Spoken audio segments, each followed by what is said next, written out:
Yeah, I'm going to say a little more about how this fits in with my whole project, because I think kind of need an introduction to my project in general in order to be able to kind of understand the discussion going on in this particular paper. But what I outlined for today is, I don't know, it kind of skips the bubbles. There's supposed to be some bubbles here as well. But there's like four different parts. Like I will start to introduce my project, which is called something about Men of Tomorrow. I tried to translate it into English and it doesn't sound as good in English as it did in Danish. I'd say a little more about the empirical study. I think I'll go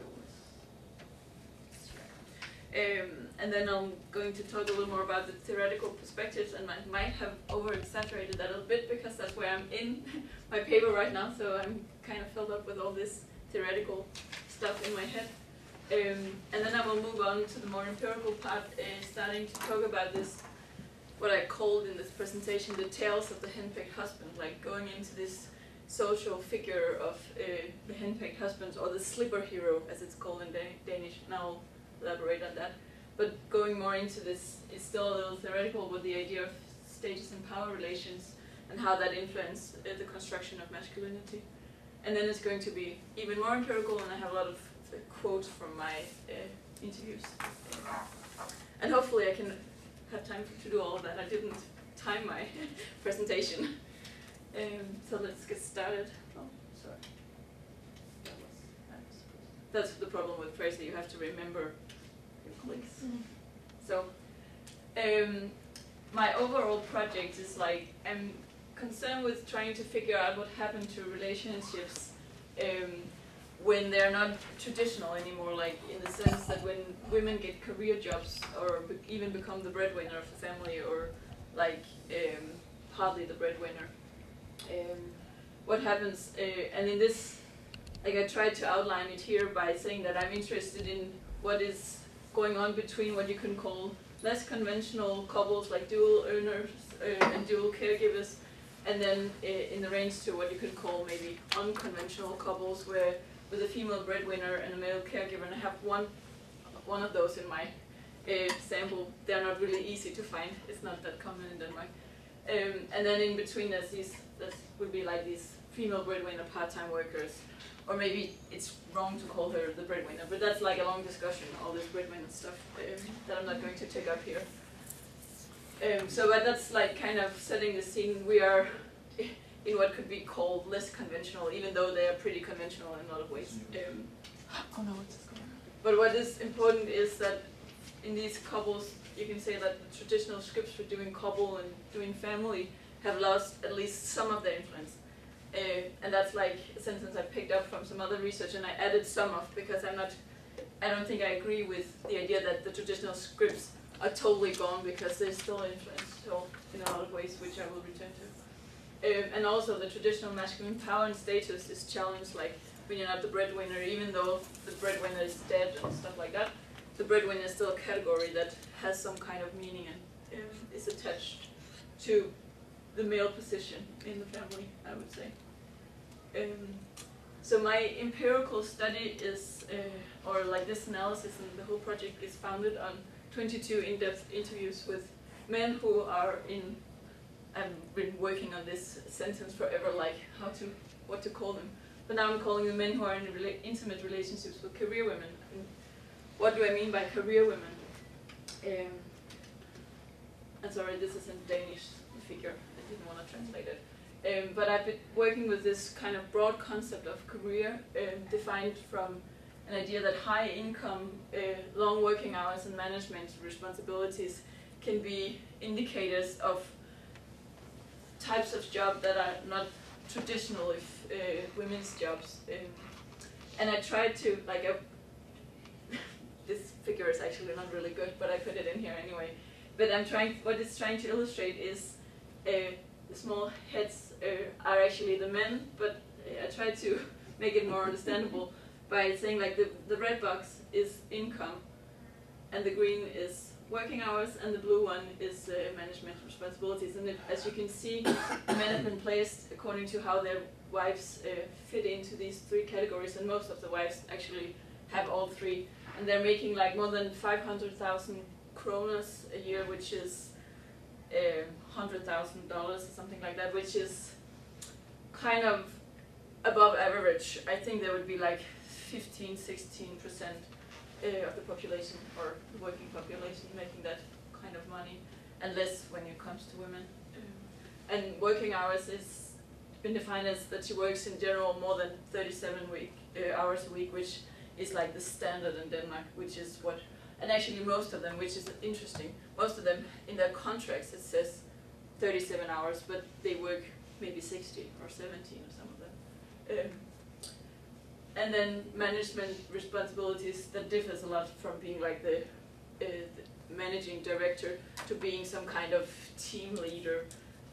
But most of the women have some kind of management responsibilities. And then there's this outlier, and she's not actually fitting into any of the boxes, but her husband doesn't work, and she supports him. And when I had the chance to interview them, and she's also she's 30 years old, which is like the youngest one in my sample, and I guess like within 2 years she would probably fit all of the criteria. So that's kind of where we are in definitions of career. And then the men, they're between 30 and 50 years old, trying to kind of narrow it down to be able to say something about younger people, what's going on among younger people. And they're in terms of their employment, it's kind of a mixed group, but I tried to outline it on this continuum from, I have this guy staying at home being provided for, he has no income, and he has what I put here as a questionable status, because this status thing is actually really interesting, to, in the other end, men who are actually fits into all the three categories and makes more money than the wives. There are 3 of the men, 2 of the men, who has a higher income. Otherwise, the wife will have the higher income, but still have high, successful business owners, managers, like that. So it's kind of, the men are more diverse than the women. And I recruited them. People always ask me that, so I will put it in my presentation. I recruited them, half of them almost, I recruited through these networks for women in Korea, emailing out, and then they had their, they talked their husbands into talking to me. And I also used my own personal and professional network, but not with people that I knew. I felt it would be weird or a little awkward to talk, because it's really private. And then actually I had a lot of snowball effects as well, that some of my informants oh, I have a friend and he's really interesting, blah, blah, blah. And then I got to interview them as well. That worked out really well. They were actually some of the more interesting interviews. So, but that makes up of what I would call urban middle class, upper middle class couples. I only interview people who are living close to the 2 biggest cities in Denmark. So it is kind of urban couples. A lot of them, they're not necessarily living inside the center of either also Copenhagen, which are kind of small cities. But what is, in general, to say about them, they have a high income, a lot of them makes around, they have around 1 million kroners, as a household, which applies for only 12% of Danish couples, so we are in the upper part of the social scale. Most of them have high intensive flexible jobs, or knowledge intensive flexible jobs, which is actually important about the flexibility that makes that matters a lot to the family life. Or there's also some of them that are more workmen's, teachers, different kind of employment, and has this wage earner mentality. And that's actually interesting, because that's, if I'm looking at the material in a broader sense, that's one of the things differentiating the couples. It matters if her husband is a carpenter, for instance, and she's a managing director. But it matters in more ways, which is something I discuss in another paper. So, but they have further education. Most of them, middle range to longer. They are homeowners. A lot of them actually lives in pretty fancy places or expensive areas, and they also have a lot of material conveniences, like they go abroad once or twice a year. They have like 1 million computers, 2 cars, fancy bicycles, stuff like that. They, especially her income, makes a lot of this possible. They can actually afford living in an expensive area because she makes a high income, which is also relevant. So that was kind of an introduction to the empirical study. And how does this particular paper fit into my project? And again, the bubbles disappeared. There's supposed to be bubbles here. I don't know what happened. But like my project is called this thing about men of tomorrow, stories about career women, love, masculinity, masculine identity, and gender equality, something like that. That's a working title still. But I'm doing this article-based PhD thesis, so I'm writing up 5 different papers and adding them together, and doing this common introduction and conclusion. And these are the 5 papers, and I'm not going to go into details, but it was just more to kind of enlighten you on where my discussion is going. And the titles are translated from Danish, and some of it works better in Danish, because this is called The Delight of Companionship, which is the title of a song that you sing at Danish weddings, so it has this cultural meaning. But this is a paper about how men talk about relationships and gender equality, and how this idea of reciprocity and stuff is talked. It's visible in the narrative. It's like more of a close narrative analysis, and also how they construct this sense of a we that becomes really important in relation to being. It's actually connected to the discussion, because by creating this strong we, they also talk about choice, like we have chosen, we have, which is something that I'm going to return to. And then I have a paper which also is in Danish, and the title might not make sense in English, but it's called, I'm working with the idea of how they are actually discussing equality in terms of what is fair and what is just, and because it's really interesting how you can actually explain really unequal stuff in terms of fairness, and that's really interesting. And also because in most of the couples it's flipped, and they're using some of the arguments that other research has shown that you use to justify like equalities in like women's like that women actually do most of the stuff at home. And then I have a 3rd paper, which is in English, so the title works better this time, about constructing multiple masculine selves, which is like a methodological paper discussing how the photos that I used in my interviews are actually improving the way that you can see that their masculine identities are kind of multiple. It kind of makes it, which is also really interesting, but Michael chose not to use that today.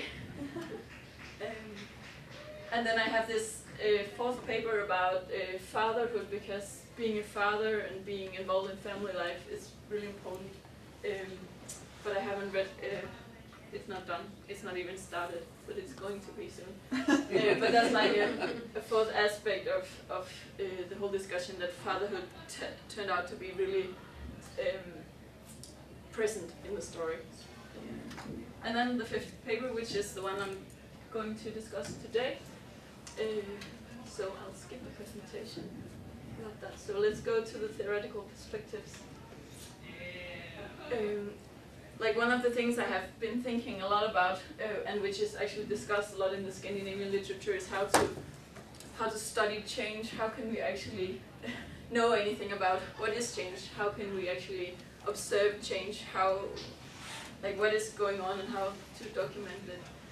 And there's been like, it's not a Scandinavian critique, but there's been like some critique about this whole like Giddens and Ulrik Beck and Elisabeth Beck-Gernsham. They have this idea that our intimate lives has changed and everything is equal, and it's temporary in it as long as we feel that the connection is giving something to us. And it's been criticized a lot, but and I'm not going to go into that now, but what I think is interesting is that the American sociologist Wendy Langford she has talked about this democratization thesis being a seductive narrative of social change, which I think is really interesting. We really want, especially maybe in the Scandinavian countries where we have a lot of equality, we really want to have that equality. It's like a political project that everyone is speaking into. But how does that affect? It's really easy to like that theory. We really want it to be like that. So that's kind of one thing. Then Helene Aarseth, who is a Norwegian sociologist and my co-supervisor on my project, she discussed in one of her papers how studies that are focusing on men, they kind of highlights change, that things are changing, men are more equal or becoming more equal parts of the families, stuff like that. But when studies are focusing on relations between men and women, they can actually still see inequalities and maybe just some kind of modernization of masculine superiority. So like having this, it really requires, and I kind of get that idea, it's really easy to read my interviews as like, whoa, these guys are really into equality. And I think they are, but like I think it's kind of worth thinking about how to not over exaggerate or like just like being seduced by all this equality talk. And then another Norwegian, she's actually a psychologist, I think, called Hanne Hovin. She's been questioning the idea like, okay, we can't see any power, but like if we actually think that the power is gone, where did it go? Like, did the power, there's been a lot of discussion. I had it with some of my colleagues as well, like is power the only thing we can look for? Is that what the feminist gaze does? It just looks, try to find power, and if the power is not there, we're gonna find it anyway. Is that the most productive? Like I had one of my colleagues telling me when he read like the first draft of this, which was totally different, he was like, oh, skip all that power and patriarchy stuff, find some way else. And he was like, what about lust and games? And I was like, yeah, I don't know really how to go about this material with those concepts, but he kind of has a point that if you always look for the same thing, you're also likely to reproduce some of it. So his point about trying to look at this in different ways is actually good, but I still think that Hanne Hovin's question, like where did the power go if it's not there, is relevant. So what about power relations in the heterosexual couple? It is like something that has been studied a lot, and there's a lot of theories about it. And one of the things that has been discussed in relation to families is that there's like lots of different kinds of power: direct power, latent power, indirect power. So power can be a lot of different things.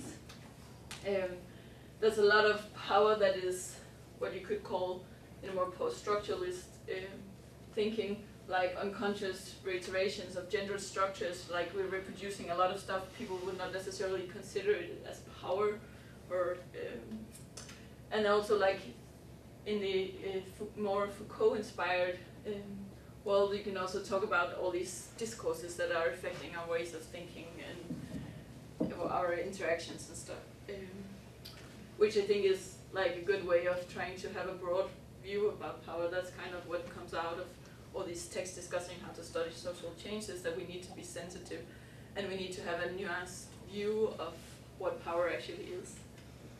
But what could be taken out of some of the older research about marital power is all these ideas about this, or like in general, you could call it like decision-making models. It's more like this socioeconomic models discussing how, for instance, income affect, and also how being dependent on the other one actually matters in terms of who is in control. And the theory called resource theory of material power, what I think is important, what could be taken from that, is that income actually matters, and prestige and the status coming from carrying out paid work matters, and it still matters, and it's been discussed in many times. But it kind of, these theories are maybe too simple, and maybe they kind of miss some of the more Foucault-inspired ideas about discourses and how discourse is affected. So I've been working with, or of huge discourses, but like the three things that I'm focusing on in my work is how love discourses actually affected, like both that relationships are important and they are narrated in general in our culture as something important in order to be a healthy and successful individual. So being in a relationship and being committed actually is connected to status in these days. But love is also kind of ambivalent today, trying to work with this model about something that I call post-romantic dilemmas of love relations. I've been working a lot with this idea of romantic love and is it actually changing as kittens are claiming.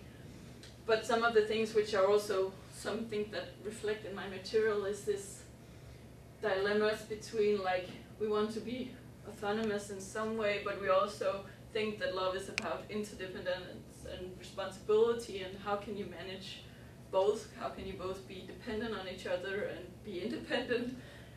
And also like this idea about we are equality on one side, but also still have this idea about gendered complementarity and gender differences that are also, at least in the Danish discussion, I don't know here, but I guess it's probably the same, that people would say like, yeah, but we don't want everyone to be the same, like there should be with men and women. That's also the dynamic of the heterosexual couple, that we're not the same. So this dilemma is really present in the discussions. Oops, wrong way. But also gender equality discourses are really worth taking into account when you're doing research like this, because like a lot of other research has shown that, like I put in here, that especially maybe in the Scandinavian countries, people don't want to look unequal. They really want to tell stories about being equal. There's a lot of studies showing like if you ask people, both the woman and the man would say that they're equal.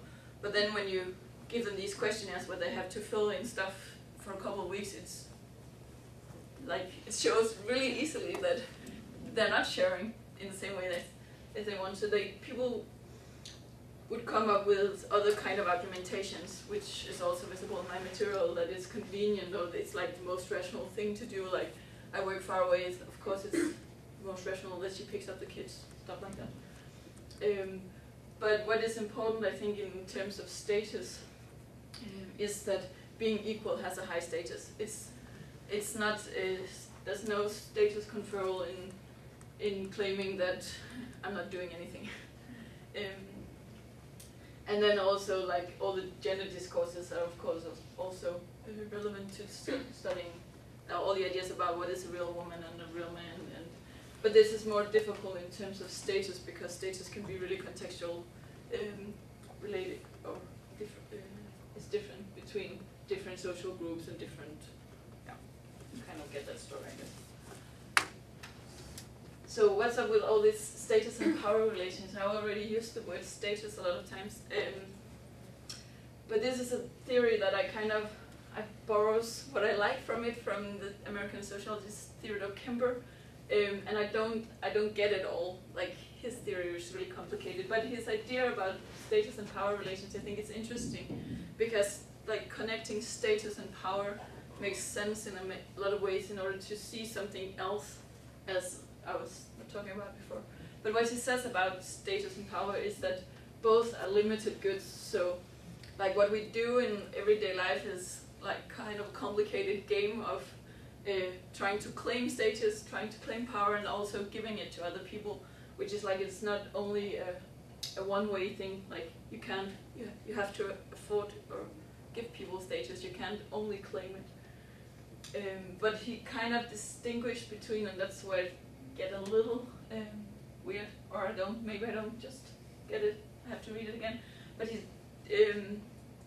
distinguishes between status and power in order of like compliance, that status is voluntary compliance and power is more coerced compliance, which is kind of a traditional notion of power, I guess, that you can get someone to do something that they initially didn't want to do. But what is more interesting about his theory is that he been working a lot with how people actually, like, what does this actually mean? And he says that individuals are normally pleased to receive status in the amounts they believe they deserve. That's like obvious. And they will resist indications that are not as worthy as they claim, which is also kind of, I don't think anyone here would say that that wasn't true. But what he says, which is this fourth point here, is like individuals are more motivated to avoid failure to gain success, which is interesting when you discuss like the idea of masculinity in crisis and the relations between what is actually happening. Is it about like, do men want to be successful, or are they actually just afraid, or men in general, this is like really generalizing, but are they more afraid of not having the same status? Because that's actually what he claims, that a rise in status of one group will lead to status anxiety among members of other groups, as they will start to wonder how much status they will continue to receive.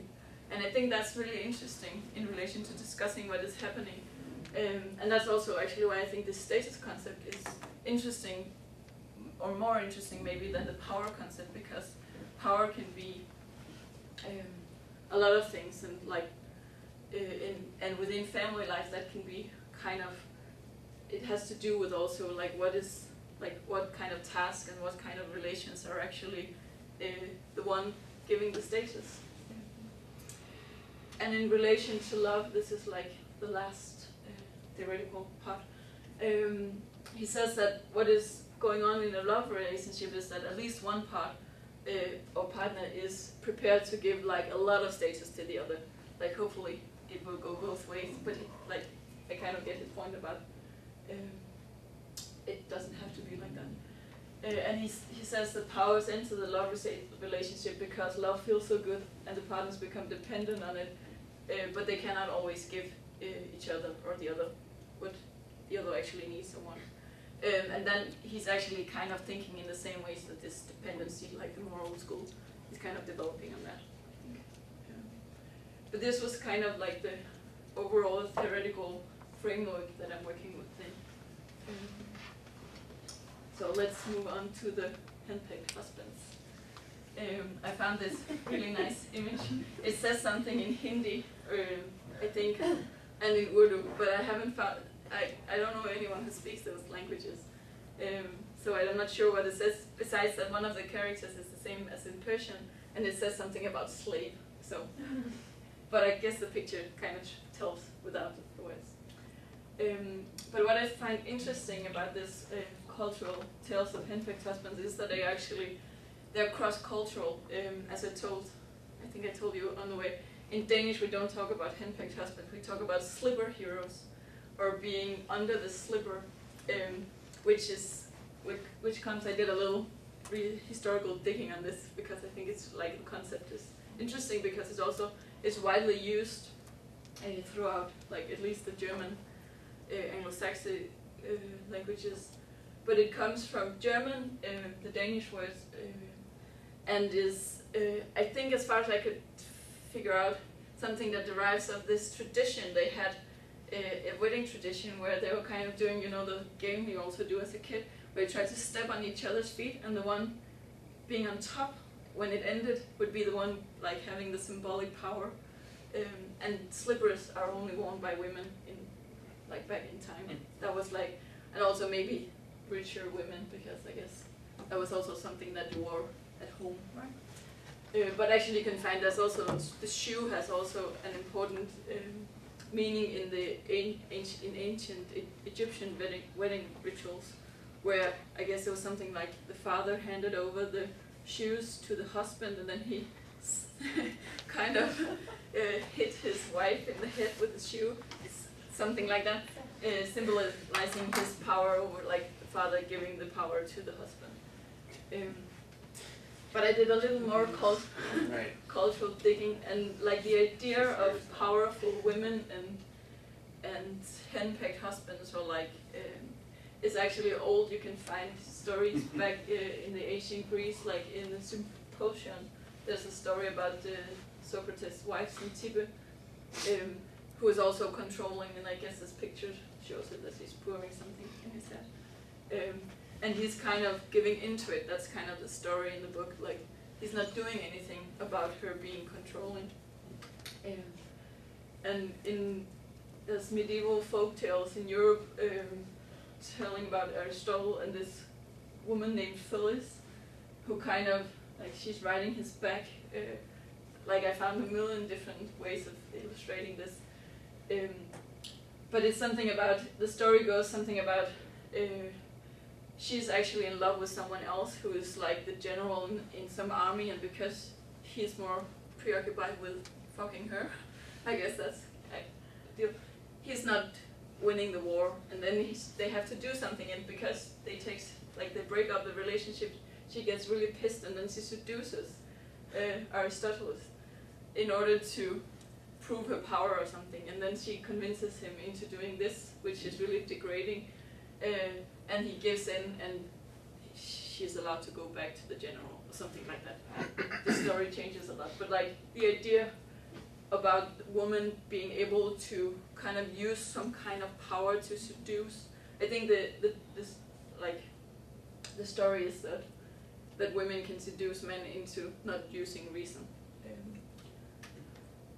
But there's also like, it's really easy to find pictures of, this is like, it's from Holland and French, I don't know why it's in both languages, but like saying something about that Jan gets whipped while Marguerite hears the baby cries or something. It doesn't really make sense, but like a woman whipping her husband, and it's like a 1 penny print. It's supposed to be funny, and it's like really old, from 17 something, from when the printing machines were able to do more colors.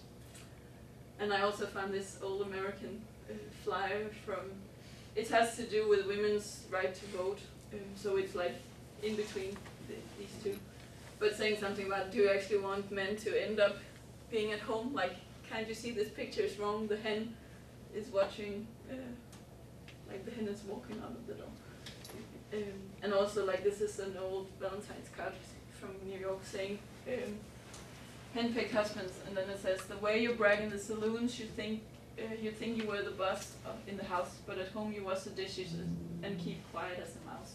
And that's also supposed to be funny. So like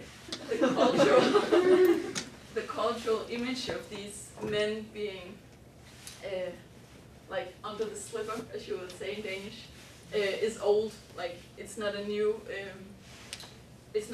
cultural phenomenon, even though it's like, when you look at the Danish debate right now, the narrative is that it's happened because women are gaining more power, but somehow this has always been a cultural story about, like, yeah. And the interesting thing I think about this story is that it's a story about male compliance being weakness. Because what is kind of interesting is when men dominance women, we talk about it in terms of suppression, like something coming from outside that she can't really do anything about. But this discussion of henpecked husbands, like when the woman's dominance of the man is more talked of in these terms of compliance, which makes it a weakness and an inner problem. It has to do with the man. He's not, he could do something about it. He's not forced into doing anything. He's kind of, he shows some kind of weakness, which is kind of the opposite of what you do if you want to gain masculine status. I'm not going into this whole discussion about hegemonic masculinity and stuff here, but it kind of relates to that. But I just listed some of the notions that I think goes like between different hegemonies, like the idea of being in control, some kind of autonomy, superiority, rationality, sexual predation, and then responsibility could be added, because that's into this, maybe that doesn't fit that well with the other ones, but kind of the idea of the male breadwinner has a lot of responsibilities, but I will return to that. But this is somehow in opposition to like all these ideals of late modern love, which I think kind of gets this tension, which is like as like the tension between being dominated and female domination and male compliance and all this is increasing because women are actually gaining power and status outside of the family. So like the card we showed, the Valentine's card, it was like you can go and brag about this outside of the home, but it's not really true. But now men can't even go outside. They don't own the outside world anymore. And also this discourse of equality, because it kind of requires a lot of voluntary compliance in order to be equal. Like equality doesn't work with domination and control. So I guess that's why like this tale of the henpecked husband is still relevant and is popping up again, or maybe it doesn't pop up, maybe it was there all the time, but it's for sure really relevant. And it's also like the idea of the slipper hero and the phrase of slipper heroes and being under the slipper is actually referred to a lot of times in my interviews, which is the next thing. Now we're actually going to talk about my interviews. And I divided it into 4 different sections. It's not as long as it seems here, maybe. But what is to say about negotiating power status relations in these couples that I interviewed is that I already touched upon that, but in most of the couples, she is at least economically equal if she's not superior. Like in some of the couples, she actually makes the double of what he does, which is something we talk about. And in most cases, her job also have high status. And then they have shared responsibilities, or if they're not sharing, he's actually the one doing more, or at least that's what he tells me. I haven't had them do anything, so like I have to believe whatever he's saying is somehow close to what is going on.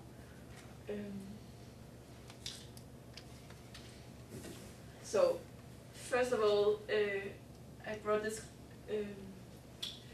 like I already said that, but like it's a deer about men being trampled and the idea that some women are dominant and that is, like this cultural story is also present in my material. And it's also present as what you could say that they recognize that this is actually a problem. But in the same time, as this quote with one of my interviews show, there's also a lot of resistance to this having anything to do with me. And Søren, I should have given him a different name in this setting, but Søren is a pretty common Danish name.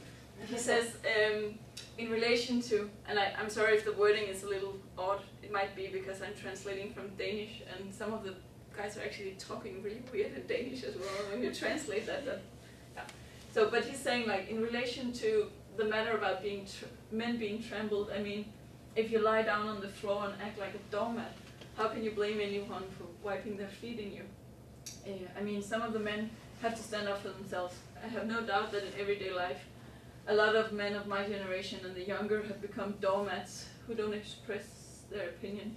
My impression from all my social circles and what I know of is that women in general are extremely competent. I know I'm generalizing. My impression is that women are extremely good at defining the setting to be in control. It must be a gene in you women. He tells me stuff like that all the time. And men simply have to pull themselves together. I mean, object or tell what they want or something like that. And then I ask him like, but how do you guys make it work? Why aren't you? And then he cuts me off saying like, no, I don't think of myself as a doormat, laughing. And then I kind of have to say like, but that was exactly my point. I don't think you are that.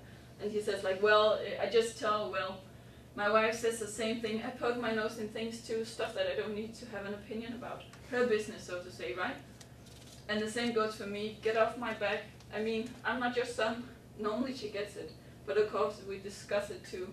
But no, it's about mutual respect and what the two of you each appreciate. And now I have to find my notes because this is a little more complicated. So what I find interesting about, like, this is kind of a representative quote for how they talk about this phenomenon of men not standing up for themselves. But I find that this quote actually kind of says the same thing that I was talking about before, that compliance is a weakness. Like, these men have to stand up for themselves. It's about integrity. It's not about domination. They're being weak. They have to stand up, and which is actually interesting because when you talk about it in Denmark, it's often talked about too that like women are depriving men of their power. But like when you look closer at this, he's not really blaming the women here. Which is also interesting because he kind of ends up in this story, like when I ask him like why are you not henpecked, he's like, yeah, but we discussed it and I stand up for myself, and but he's not kind of claiming a position where he should be in control. He's kind of claiming this more equal, like both of us should get off each other's backs, and which is kind of the next thing I'm going to talk to about. But I find it interesting how he recognizes the figure, but then in the same time, when I made the slightest hint that it could be him, he's like, no, it's not me, and he's also laughing in the way he's laughing, saying like that's kind of his strategy. Every time I'm in this interview, every time I'm kind of saying like, but this could be you as well. He's laughing, saying like, showing me like, that's not, like, how could you even think that? Which I think is like a really good way of like claiming status of not being whatever I'm, like the laughter in itself. But this thing about equality is actually really present in the way I think they kind of renegotiate their positions to not being like a dominated position. But they do that actually through what I have called compliance as choice here, which is really like maybe in all this individualistic literature you can find about families, not really surprising. But like for instance, Christopher, he's married to a woman, one of the really like high business or top career women. She's working like 60, 70 hours a week and has a lot of good things going on, and she's really into her career and she's really focused on it. And he works part-time, and he also, like, this is what he's arguing about, but he's kind of feeling sad about his own situation. He doesn't really like his job. They have also been discussing his job a lot. He has like a job that is slightly odd compared to his education. But it's a good job and he kind of likes it, and it gives him time to do all the things. He's doing all the cleaning, he's picking up the kids every day, he drops them off, and they also they have made a decision to choose a daycare center for their son that is far away in one end of the city and a private school that is in the other end. So they kind of made these choices that also complicates their everyday life and making it even more difficult to have the intimacy. But when he's trying to explain like how it ended up like this, because he's obviously not really happy about the situation, and he says like, I said, don't work as much, it's been natural that it was me, but it's become this asymmetrical relation, I would say, at least in running the everyday business. I feel that I've done a lot of running the business, yeah. And then I asked him like, natural, it's funny that you use this expression, because like a lot of people would probably say that it's not obvious that because you are at home or you do more. And then he says like, but that's how the rhetoric has been here about career. Like, you don't have a career. Well, that's how it's been. I haven't really questioned it either, I guess. So I wonder if I've been under this slipper. That would be like the way he phrased it. Or if it's been, well, you can interpret it as you want. I don't see myself as a henpecked husband. I see myself as someone who just chose to think that it was all right. And then I kind of pick up on this slipper thing, saying like, being henpecked, that's a funny notion. Henpecked, yeah, I think that is no use to me. I mean, I have been part of figuring out the arrangement. It's been really great. I mean, I know my children really well, I had time to take pictures. I mean, I had a lot of times to do other things. So what I think is interesting about not only this quote but the whole interview with Christopher is that he kind of also the thing, like, he's forced into, or he's not forced because that's actually the point, but he, like, the situation has kind of left him with a lot of chores because he allowed his wife to pursue this career that she wanted. And it starts out with kind of saying, like, this is not really fun. It's not that much fun being the one who has to pick up the kids, doing all the cooking. But then he ends up somewhere saying that, yeah, even though I'm not really liking it, I was part of it. I chose it myself. I can't be henpecked because I chose it. It was like a common decision. And by the way, which is kind of what happens in the last bit, by the way, is also a good thing. Like, I have this really close relationship with my children, and I had to do, like, I had time to do other things because that's one of the things he's also talking about. Like, time is a really big issue to them, and he's doing a lot of things, and her wife is never at home. She doesn't have anything to do, like, she doesn't have any spare time. She's working or doing family stuff. So what I think is going on here is, like, he picks up this figure of the henpecked husband by himself, but he also uses it to say, like, but that's not me, that's not how it is here. I chose this. I'm not weak, it's a choice. And it's actually a good choice that I can, like, within the idea of involved fatherhood and close relations to children being something of high status, I can actually claim that this was a good choice, even though he actually talks a lot about how it's not a good choice. And also,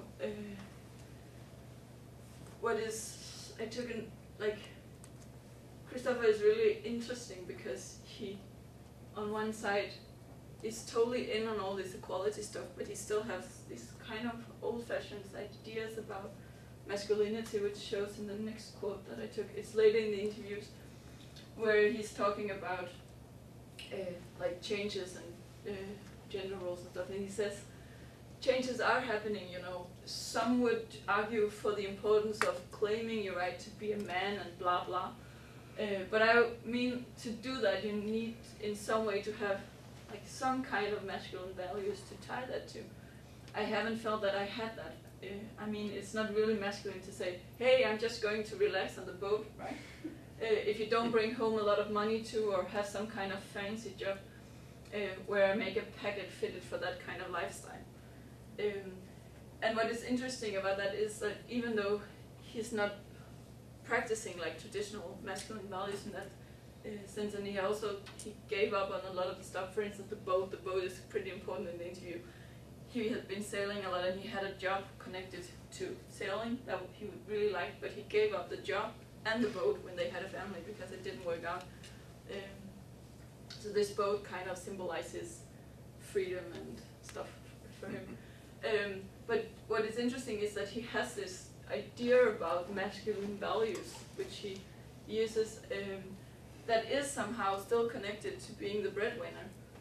But in the same time, he also connects this breadwinner thing to just being able to, like, bring in income to the family, because he's one of the people actually talking about how her job makes him able to live a life that he actually values a lot. He's not really fond of working. He talks a lot about that. He doesn't want to be the breadwinner because he doesn't want to work all the time. He's actually pretty happy about not working that much. But the problem with his job is that the prestige is gone. There's no prestige in the job, and now he took it in new education, and he's changing jobs right about the time I talked to him. And the new job, somehow he's able to renegotiate his position at home as well, because, like, with this new job he has to work a little more. It's not that much, but a little more. But both him and his wife actually thinks this job is important, and because he cares, they have rearranged some of the practicalities. Like, they brought in some grandmother to pick up the children twice a week, so he doesn't have to do it every day. And also the woman has one day where she's supposed to pick up the children, which was actually the day I was there, but she called in the middle of the interview asking him to pick the kids up because she was running late.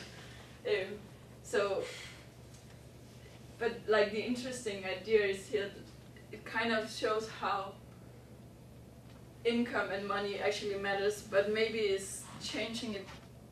Even though he kind of connects it to these masculine values, it's also about like you can decide stuff when you actually contribute to making it possible.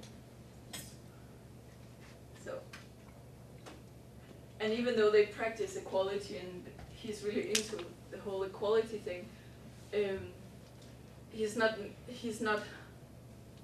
that much into it. But I have another quote showing from another interview like how equality becomes this term that makes this renegotiation of compliance really easy. And it's David. I asked him, I think he's responding to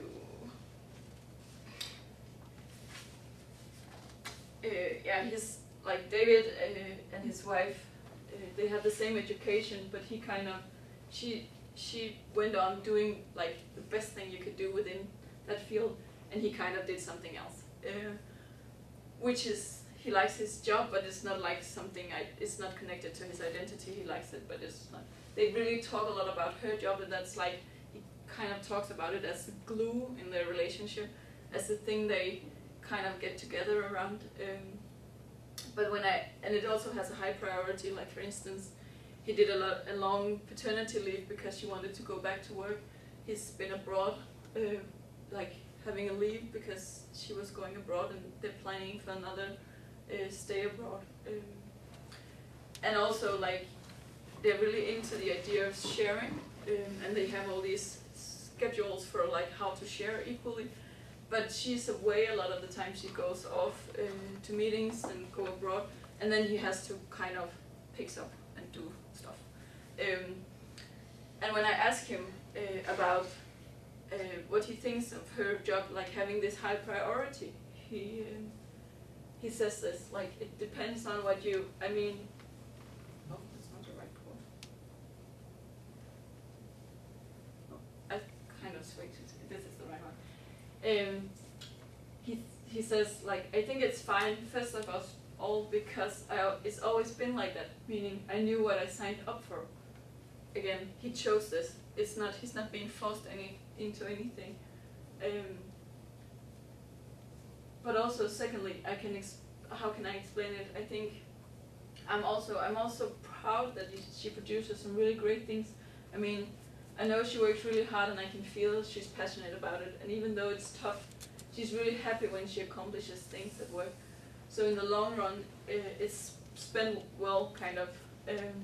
It's all right that I need to take over more responsibilities. And that's weird sometimes. Like, besides from like stating that it's a choice again. He also kind of in this way he's able to, or he tried to like renegotiate the compliance into also being something that is good for both of them, and it's good for her. He's like he's becoming this in terms of like this late modern love narrative, like he's doing something good for the common because he kind of supports that she can be happy and then she can accomplish things. And I also think that actually the fact that that he finds her field really interesting, and he kind of like at another point in the interview it kind of sounds like he's taking some of the credit for her work, and then he kind of picks up on that, saying like, I know I'm not doing it any better, it's not being better because I read it, but like he's really part of her work and he's part of supporting her,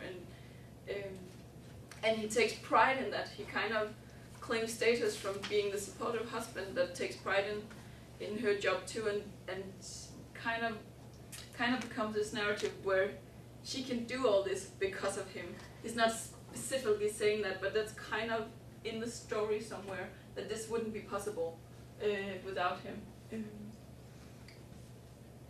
But also he has this really strong sense of equality, which is obvious in the next quote, which was the one I showed before. And I'm asking him what he thinks about the idea like in relation to a discussion about the whole idea of masculinity in crisis in relation to, that's what the story is a lot of times in the Danish debate, that men are taking over more and more so-called feminine tasks around the home, like childcare and stuff, and how does that affect the idea of masculinity. And he answers saying like, it depends on what you mean. I mean, what you relate to being a man, because I mean, if we're talking about, let's say, that you're part of a team, a community of interest at an equal level, if you then find that your value as a man declines, I strongly disagree.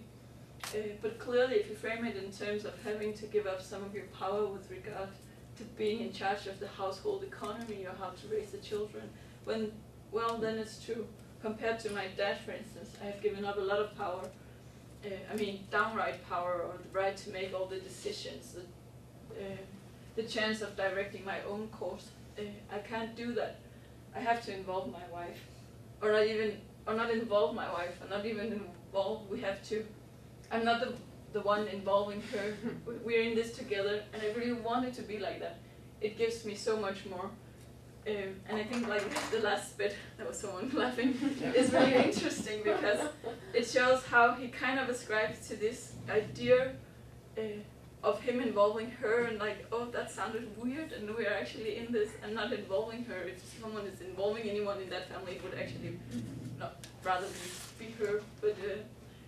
But he has this idea that, like, before, and he's comparing to his dad, and that actually happens a lot in the interviews, that his dad was able to say like, you should do this, and I'm doing that, and this is how it's supposed to be, and he's not able to do that, and he doesn't want that. Like, the idea that, like his last sentence, I wanted to be like, I get so much more from that, is something that he comes back to all the time, how equality is something that he values and that he thinks is important. But he also is able to say like, this former male figure who was actually supposed, or he could direct his course. Yeah, he has some power, but I don't want that kind of power. I think that what I have has a higher status. I'm not, and also he's telling about, somewhere else in the interview, he's talking about how his dad was distant. He was a distant father, and he's again like Christopher. He's also using this this close relation to his children that comes out of the woman being away and the equal sharing as something valuable, that he's actually able to renegotiate his position in the family, also as important, but also as something that he gains from. And I think I'm speeding up because I still have one thing left. So we're gonna leave David here. Because the last thing I have in my presentation, which is actually also really something that I find really interesting, because now all this has been about equality and new kinds of masculinity, but there's also something, I haven't really addressed sexuality as an active category in my interviews, but heterosexuality is still present, and sexuality is still present, and it's actually interesting in relation to understanding what I talked about earlier, that the relationship actually has a status in itself. Like, these men can actually gain some power through being in a relationship with a woman, which is something that I didn't think about that much until I read this one, and I have this quote at several other conferences, and it always makes a little debate. But Anders, who is married to like one of the most successful women in the material, but it has to be mentioned that he is also kind of successful himself. He has like a super high income, but he's saying this, we're discussing this about his wife making more money than he does, but he does make a lot of money himself. But he says, like, I know that some of my friends have said that they would feel not exactly castrated, but they would feel that their masculinity was challenged if they're like, I couldn't be with a woman who makes more money than me. I find it really sexy. And if something makes me feel like a man, it is that I'm able to maintain my marriage to a beautiful woman, because she is indeed beautiful and she's smarter than me and makes more money than I do. That makes me feel really successful. And like, I think it's a good example of how like the fact that he's actually in this relationship is somehow giving him status, and he's in a relationship with a woman with a high status, and she's actually willing to stay there. So through this, I call it the heteronormative power of attraction, like being attracted, or being able to like hold on to that attraction from this, you could call, like the beautiful woman could be kind of this limited good, in terms of what Kemper was talking about. She is kind of a status object without talking of her as an object, but who gives like kind of transfers some status to him. And what is also interesting, he kind of like, it's an obviously a renegotiation of the emasculation of having a woman or a wife who makes more money than I do, or he does, like it's really easy, but he also kind of, by adding this sexy thing to it, like it's actually desirable, and it's making him into, what I find interesting, it's also making him into a desirable man within this heteronormative paradigm of her being attractive, and she's attracted to him, and then he becomes attractive, and then by being attractive he can claim some kind of status within this, and he has something with status claiming. He has like a super fancy rare car as well. So this idea about framing things within, like he's into having status from rare objects.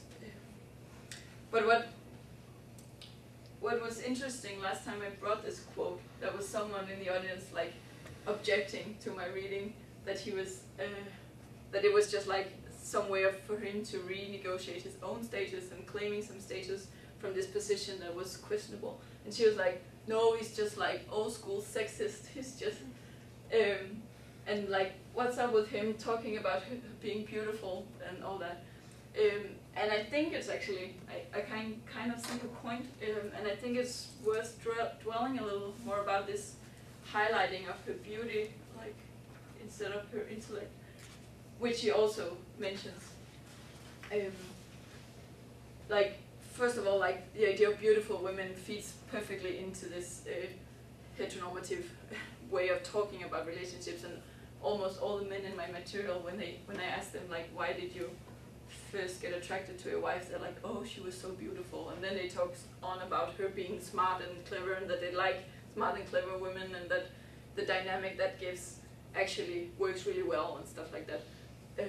But what is interesting, I went back and read the interview again with this guy, because he is the type of guy that could be slightly sexist, and he could be, or it kind of feeds into that idea as well. But what I noticed when I reread the whole thing and also took this in the context, is that he uses a lot of effort throughout the interview to tell me that she's beautiful, that she's a good mother, that she's a lot of things, that is kind of reinstalling her as a real woman.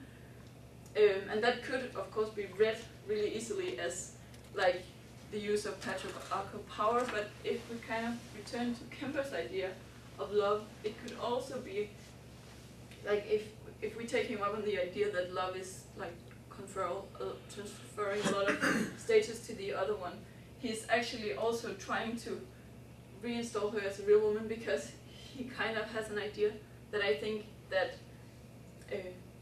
career women are bad mothers. They're unattractive. Like, so I think that it's actually love somehow that we see here. Like, he's trying to tell me that she's a nice person and a good mother, and he's trying to kind of raise her status in the whole picture as well, not only trying to negotiate his own status. Yeah, that's kind of just a side story to that. But also kind of making this idea about I'm done now, status relevant.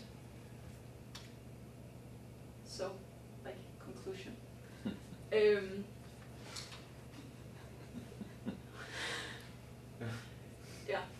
like what I try to show here is that I think like it's possible for these men I interviewed to renegotiate power loss and I shouldn't say complicity but compliance as a choice and cooperation and equality into something that is not domination, and it's not that difficult to do that within the discourses of late modern or postmodern or whatever you call it, contemporary relationships. But it's also interesting because it shows this kind of equality-orientated masculinities that are coming out of kind of a child orientation, equality discourses, but also still have this idea of integrity, of male or masculine integrity, but that is something that I would argue is something different from claiming superiority, which I think is interesting. But it also has these persisting challenges, like there's still some, what can you call it, like they're challenged by wanting to be in control and having some kind of autonomy on one end, and then being in this equal reciprocity love relationships. But I'm not sure that only applies for the men. I think actually the women have the same issues. But because, like I was talking about, because masculinity is connected so much with autonomy and control, it might be even more challenging for the men. And then it has this, I'm not going to talk about it. It also shows that heterosexuality is still founded on gender differences, like the whole heteronormative paradigm is part of, it's also creating like problems in it. But they can, like I was discussing in the last, with the last quote, like just being in this relationship with a woman is you're half made man just by being that, so the kind of, yeah, I don't know, I already talked about that. Let's end it, yeah. Great. Okay, we have some time for some questions, and I'm sure you have some. I assume you have some. I have a comment or a question. Because I was just thinking as you're talking about like how these men are negotiating, especially around issues of income and how that's very important. There's this website called A Voice for Men. It's like a anti-feminist men's movement site, and they advocate men opt out of marriage. That there's sort of this like what's the word? It's Helen Smith, Men on Strike. Yeah, go on strike, a marriage strike. Because they think like women are like taking all the money and still, but like demanding so much more of men. I just think it's such an interesting, it's like sort of putting this commentary like alongside that these two very different responses to how men feel henpecked, I guess, in a way. These men are saying, oh, we should just go on strike and not do it at all. And these men are like, well, but maybe we can just sort of think about it differently. I don't know, I just think that's interesting. It's not a question. But it's like income does matter. Yeah. Even though all these guys are really good at renegotiating the how much it matters, I asked all of them if it mattered when they kind of brought up the idea. But a lot of them also brought up the idea by themselves, like, yeah, and my wife makes more money than I do, and by the way, I don't have a problem with that. Like they have to somehow position themselves in relation to this idea that it is a problem. Right.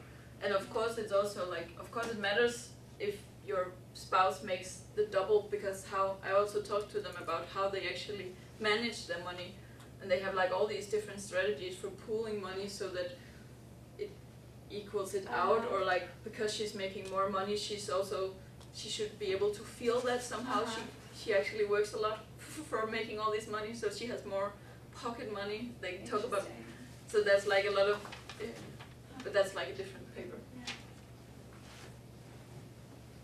Good. You call on people. Wonderful presentation, very good job. I noticed at one point with regards to Christopher that you said and you weren't quoting him, you said that he allowed the wife to follow her career. I was just wondering. That was how he framed it. Okay.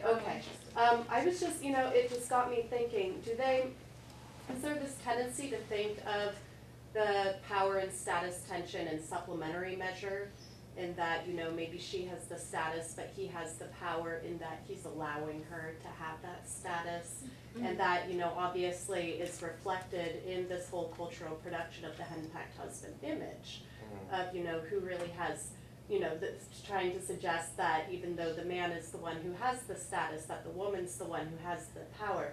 And so I sort of just see a reversal of that trope in a way, which doesn't necessarily resolve the tension of thinking that, But then, of course, in the older model that you were citing through your visual aids, it's trying to, somehow ridicule the woman as the one who has the power, whereas these men are claiming that they have the power without claiming, that ridicule would be appropriate. I'm not sure they're claiming they have the power, but at least they're claiming they have the choice. Mm-hmm. Like, if they don't support her, she can't do what she's doing. Well, I guess it's... But is that true? Did she do what she wants to do and just not be married to him? Sure. But she needs someone to pick up her kids. Sure.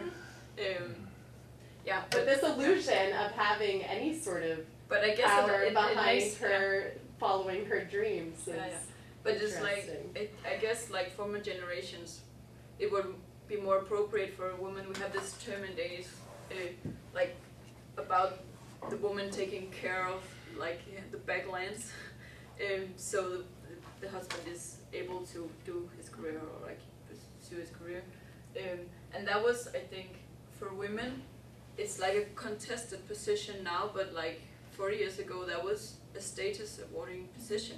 Like, you were actually the one making this possible, and they're kind of claiming a little of that same status, like, I'm the one making this possible. Without me, I just don't want to be positioned as like second. But I mean, this very dichotomy, this vertical hierarchy, as it were, of one person taking care of the material realm and the other person pursuing the more cerebral, sometimes spiritual, whatever realm. I mean, all of that in and of itself kind of acts against any sort of integration and equality. I agree. Sorry, I'm not asking questions, I'm just commenting. It's okay.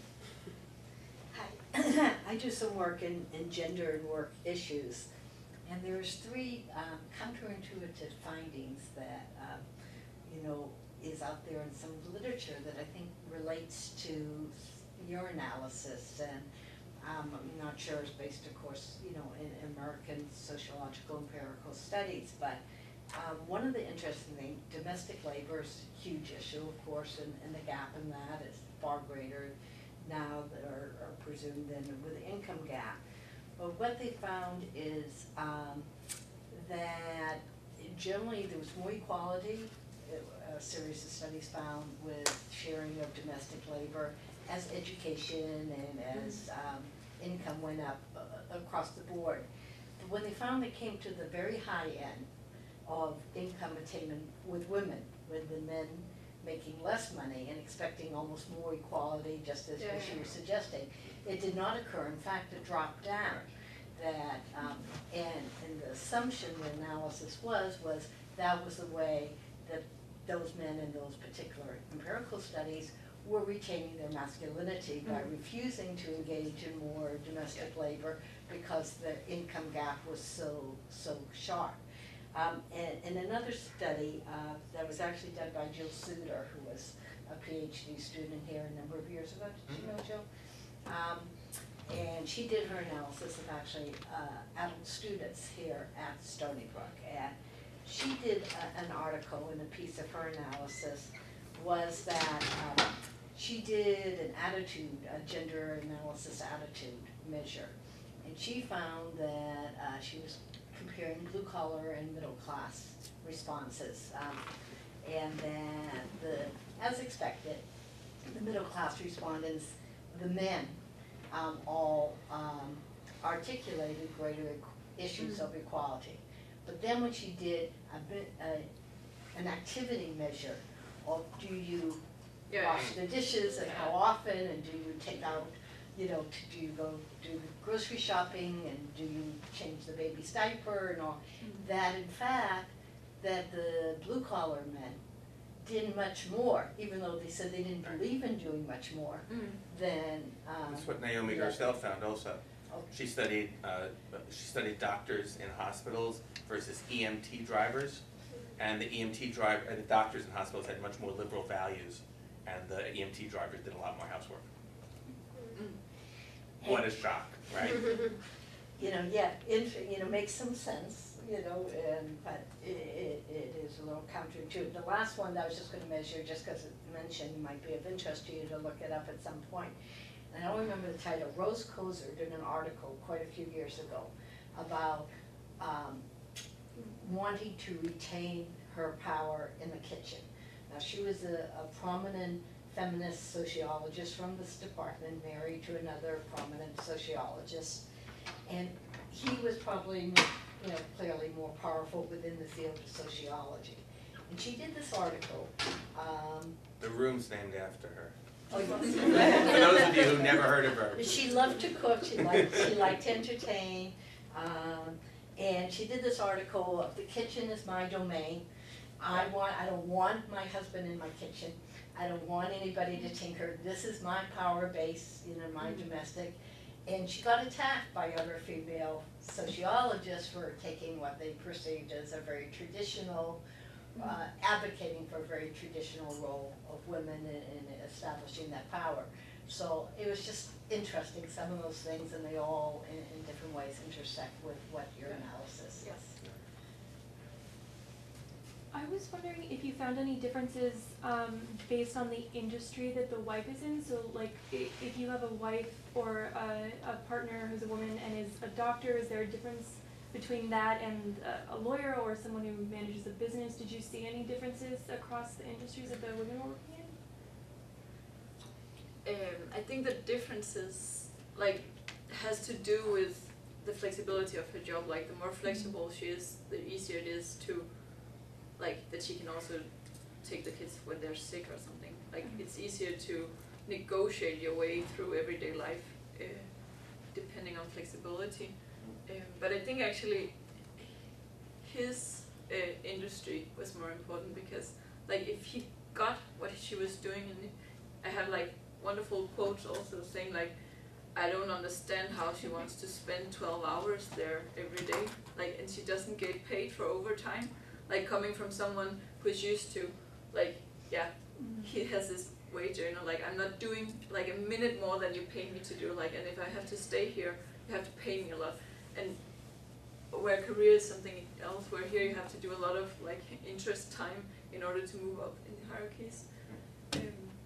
And that matters, but also, of course, it differs between if you're hired in the public or the private sector, because that matters in terms of how much they expect you to work. But it also matters in terms of how much you earn, which kind of relates to what you were saying, because I think the difference, we have studies in Danish time studies showing some of the same things that the top of the women, the men doesn't help out or don't help out that much, but those studies don't look at how people buy their way out of stuff and what that happens. I don't have anyone who employs nannies, but that's what this type of families would normally do, and some of them discuss it if we actually, both of us, is going to pursue our career, it has to do with childcare. There's really good childcare services in Denmark, and maternal leave and stuff like that. So, but some of them are discussing if you want to pursue your career and I want to pursue my career, this is not going to work. We have to hire some kind of nanny to do the cooking and the cleaning, and most of them actually have people cleaning their houses, and they kind of buy their way out of something. But they also have maybe more middle class values about the home cooked meal and stuff like that. And cooking is actually, the kitchen is really interesting. That's a battlefield right now because cooking has a lot of status, it's become a hobby for a lot of people, and these guys are talking about it as well. But it's not like the everyday cooking.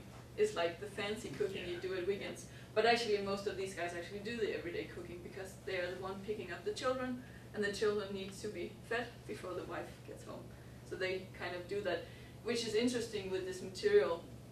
That in Denmark we've been looking at like who does what and all that for a long time, and normally it shows that even though the wife is working and it's dual earner couples, she would still be responsible for all the inflexible tasks like picking up the children, doing the cooking in every day, buying groceries, the stuff that you have to do and can kind of constrain you from being at work. But these guys actually do a lot of that. They wash a lot of clothes, which is like nothing. Like when you look at all the statistics, men don't wash clothes. That's the women task. But these guys actually do that as well. Yeah, that was also a question. Go ahead. Thanks for the presentation. It was very interesting. I was wondering if you could tell, like, characterize in a few words. So, who are the men of tomorrow? I mean, what is their masculinity? What is contained? What? That's a good question. Like, I think the question mark is kind of important in the title, but I think my opinion is that the men of tomorrow are less afraid of equality. They're less like caught up with this fixed idea of what masculinity is. They're able to negotiate. It's not that they're not masculine. They have a lot of traditional masculine hobbies and do a lot of traditional masculine things, but they kind of, that's actually also what one of my other papers is about. Like they're able to say like, but now I'm a father and I do all this, which is also a good thing and has value and is another way of being a man. And then I go out doing this, like they all have these extreme sports hobbies, or maybe not extreme, but a lot of them run marathons, or they have this racer car that they spend a lot of time rebuilding at night, or something like that. So they kind of, they're much more easier to pick and choose between different things and combine it, and not feeling threatened by having to like wash the clothes or take care of the kids. And they kind of think it as a natural thing to do, but without giving up on the other things. So, in a sense, you could make the argument that running marathons and fixing fancy cars is a form of compensation. Yeah, that's kind of the argument. There was like a huge article in one of the Danish newspapers saying like, these guys are it's the power women's husbands running all these marathons, which like someone did a measure about like the social groups that actually do all these runs. I have two observations, and each one of them has a question about your research. I mean, actually about the methodology that you're using in the research. The first observation is what I was struck by all of the narratives is how similar they are to women's narratives of opting out. And all of these women would say the same thing. We decided, I chose, it's all a rhetoric of choice. And so what strikes me about, in a funny way to vaguely respond to your question, Ravi, is to say the men of tomorrow are very similar to the women of today. Which is to say, but here's my research question. Nobody, I think, before the fact, would say, this is what I plan to choose. That is to say, these are all retrospective choices. These are all narratives of retrospective positioning. So in a way, so here's my research question is, you obviously interviewed all of these people after the fact, after they had chosen, after they were in these families. What do you think you would get if you interviewed them in college? Do you think you would get the same sort of thing? It's a methodology question, because you have to answer this methodologically. You said you've interviewed them at a particular point in time where they now have to rationalize the lives that they live, because most people would not give you this as like, oh, this is what I want my life to look like. I'm gonna, look for somebody who's likely to make a lot of money and be really completely committed to her career, and so I'll take care of the kids. Most guys would not tell you that was their plan. It happened. Yeah. The quote choices we seem to make are choices that are constrained by the circumstances in which we find ourselves. So this is one of them. Yeah. So that's the first research. That's the first research question. The second one is, who is the audience for their narrative of choice?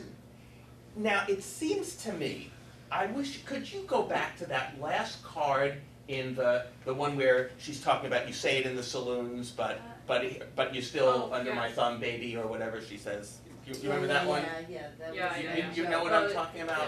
That Just was keep on talking out loud. Okay, well, it was a fascinating card because it showed me the two narratives, which is in the saloons. If that was a 1912 card, women were prohibited from going in saloons. So so this was obviously a homosocial audience. So he's posturing for a homosocial audience, that I'm in power, I wear the pants, etc. But she reminds him, in a way, like, no, you don't. You're actually a wimp, and you're under my thumb. Now it seems to me that had they had an equal relationship, she would have actually supported his public posing, because that's a way for him to repair a damaged masculinity vis-a-vis other men. That's it. Oh. Like 38. I just try to enlarge it. Yeah, there it is. Okay. Yeah, so now it just has to be clearer so we can read it. Yeah, that was what I was trying to do. Then There it is. Okay, so the way you brag in the saloons, you'd think you were the boss, but at home so she further humiliates him, right? It's exactly. I cannot imagine that this was actually a Valentine's Day card that a woman would give to a man. Like, you think you're hot shit, but actually you're a wimp. I think this was. Look at the date. I bet this is a satiric Valentine's card for the anti-suffragists. That's my guess, historically. That would be my guess. So here's my question, okay? So what I'm saying is there's two postures. There's the posture that he has vis-a-vis his wife, which is, we made this choice, and I'm good with this, and we're working this out together, and we're a team, and exactly what you hear from opt-out women. And the second narrative is what I say to my guys when I go out in public about the fact that I made all these sorts of choices. So here's my methodology question. What difference does your being a woman interviewing these men make? Yeah, I've been writing a lot about that. Because it clearly does. Because you are not the guys, and you are a woman, and so they need to repair. Do they need to repair their masculinity? And I'm asking about gender, and you're asking them about non-normative expectations. So that's my second methodology question. Yeah. The first one, like, of course it matters that these guys are in it and they have to kind of explain it. And that's kind of, I guess, what is always an issue when you're doing research, that you have to cut somewhere. I also actually wanted to do interviews with divorced men, like trying to find men that were not in these kinds of relationships anymore. Yeah, I didn't choose it, guys. Yeah, but like it didn't work out because all these people are also trying to make this narrative about successful, pleasant relationships. Right. But the men being divorced from a career woman I couldn't find any. Like how do I find, like, when they have to live up to these criteria, how do I actually access them? That was kind of, I didn't find any, and then I stopped looking because it was time consuming. But I think the other thing is really interesting, like also interviewing. That's actually kind of what I'm trying to work out for my postdoc application. I wanted to do like research, like dating processes instead, like trying to see how it matters. Like I've been talking to the guys that I interviewed about all this, like what did you think about it when you met her, and a lot of them are actually talking about, which kind of fits into your other question about how they prefer this type of woman. They actually like women that are willful and knows what they want. They talk about a lot about these women knowing what they want, which is actually, I think, also a way of claiming to be man enough to handle this. But they also do it in a way that I guess feeds into this equality discussion. But of course it matters. It matters a lot that the narratives are trying to also explain. But I also think that it's not, I don't think it's problematic in that way that they're saying the same thing as the women. Oh, I used don't to do. either. I think that's really interesting that you find exactly the same arguments. Exactly. No, but you don't. You don't see women saying that they're allowing their husbands. No. to No, follow and that. that's actually You also see them interesting. maybe saying that they enable them to. This By was, taking you care hear of them the say, things this on was the my home front. choice. The choosing thing, you find that everywhere. That's, Like it's a, no one, but that's narrative of also choice, into the absolutely. equality thing that you would never find people saying like, at least not as long as they're in this relationship and they're also trying to explain it as a good thing. Like Christopher is actually one of, it was one of the most complicated interviews because he got so frustrated while we were talking about it, and I was like, oh fuck, I hope he's not going to end up in some huge quarrel. And he also talks about the possibility of divorce without saying that they're about to do that, but he's kind of talking about it like, if this goes on to okay, here's the other side. So you interviewed them here, you've frozen them here, and they both had this, and both groups might have the narrative of choice. Had you interviewed them earlier, but find these people in 10 years, Yeah, see where they are. Let's just see how much equity they still perceive. I didn't mention that, but like a lot of them had actually been married for 10 years maybe. It's not new Oh. couples. Like How long have they had kids for? Because that's actually one of the Yeah. questions I had. It's linked to this, because I think, I don't know if you need to go back all the way till they're in college, but even prior, I wondered how many of them were just the two of them versus having, because a lot of the responsibilities you're talking about are taking care of children. And somehow that being meaningful, right? I'm a father now. Yeah, Well, if exactly. you don't have that identity, you know, what? 19 out of 22 couples have children, Yeah. and like one is expecting, one is planning to have one, and then the last couple is actually an interesting one because they've been together for 10 years, but they're not living together, and she has two older children, and she's also 10 years older than him, but that's like a different story how he kind of talks about that. But children matters, but they have like, it's between the age of 6 weeks and 17 years, so it's kind of in every stages, but of course it matters, and like all the ones being in the middle of the small kids phase with maybe 2 or 3 smaller children, of course juggle all the everyday stuff even more. So, but I didn't pick up on your last question. That's okay, we don't have much time, so, and I want to have a little bit of sort of more informal time, so maybe you take this last question and then What we interview got plenty of time. together or separately or both? I only interviewed the men. Oh, okay. Yeah. That's right. And actually it's the woman, like in most, I tried to avoid her being around. Actually, she was, in some cases, she was somewhere in the house, which was actually, So much for pursuing her high stakes career. but which was actually really interesting. In one, like most of the time we were like in a separate room with a closed door, but I was doing one interview where we were sitting in this, on the top floor, and she was somewhere downstairs, but there was an open access. And every time he talked about something that wasn't maybe that flattering, he lowered his voice. But he also like, she came around, and he also like, oh, how much money do you make? How long time? Like he couldn't remember all this facts, so he kind of involved her in. Do you think that the men exaggerated how much they do around the house? Since they were, I mean, what Carl's question is, of course, in these housework studies, you know, the men always overestimate the amount of time that they spend. Sure. I've been questioning that a lot, like also like should I have done something else in order to maybe ask her as well, but then I kind of ended up saying like, yeah, but I'm interested in how they experience being with her, and also I have one guy saying like, I think I do the most, but in reality we probably share it pretty equally. Like I just like to feel that I do more. So I kind of think that because they are into, I think they are kind of reflecting, or they're kind of really reflexive on it. So they might have said that they did a little more, but I think a lot of them, and also we talked about it like who does what, and then we kind of went back to it again, saying, like I asked them several times that they kind of say the same thing, which is also something. Yeah. But let's end the formal part. Thank you so much. So.